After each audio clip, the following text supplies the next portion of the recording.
Ghostbusters Frozen Empire star Kumail Nanjiani says the movie will play like a long episode of the animated series. Let me know in the comment section if you think Frozen Empire will be a hit like Afterlife was. But before I become a crack shot with my proton pack and Venkman tells me to stop because I'm basically a marksman,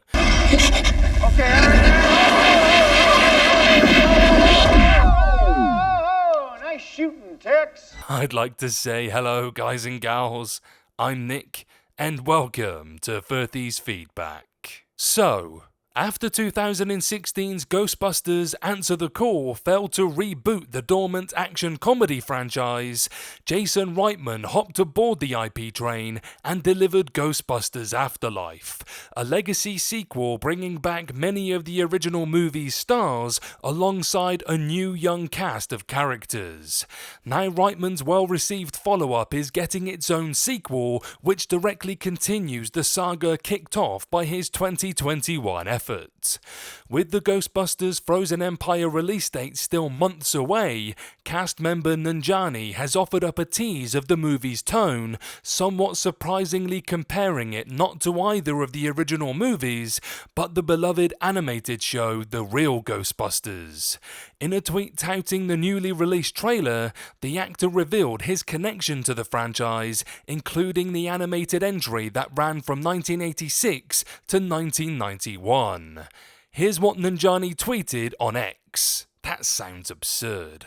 I'm a huge fan of The Real Ghostbusters, the animated series, and the show was a point of reference for this movie. The filmmakers wanted to make a long episode of the animated series, so if you love that show as I do, be excited. Being a Saturday morning cartoon show aimed at kids, The Real Ghostbusters naturally removed some of the more adult comedy elements featured in the movies, skewing things towards the innocuous and silly. The show did revolve around the characters of Peter Venkman, Egon Spengler, Ray Stantz and Winston Zeddemore, none voiced by the original actors. But it also put more emphasis on supernatural figures, especially Slimer, who was the main character. The show indeed changed its name to Slimer and the Real Ghostbusters for seasons 4 to 7, taking advantage of the slimy ghost's popularity with children. Nanjiani's tease that Ghostbusters Frozen Empire was inspired by the animated show seems to indicate that the tone will be decidedly PG. Not really a surprise coming on the heels of a largely inoffensive Afterlife. It also seems to promise a certain wacky, not particularly scary Saturday morning cartoon style of action, which could come as bad news to anyone hoping the sequel would skew things back towards the more adult tone of the original film.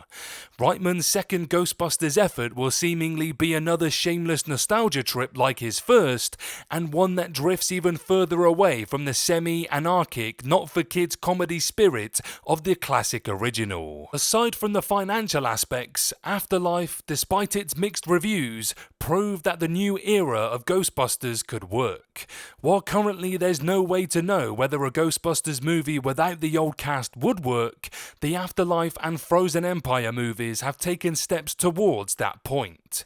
Realistically, Afterlife could have been the perfect outlet for a complete passing of the torch movie, but because Frozen Empire's trailer features the old crew alongside the new group, it could follow a similar format to the Scream franchise.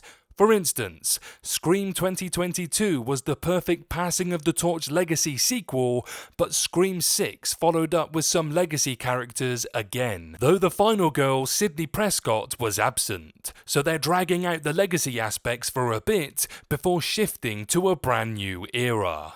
Like the slasher, Ghostbusters Frozen Empire could still feature the legacy characters, but there's no telling if they'll be killed off or get a clear ending to their chapter. Luckily, there is a chance for Ghostbusters to keep going even if the requel concept gets worn out before it's all over.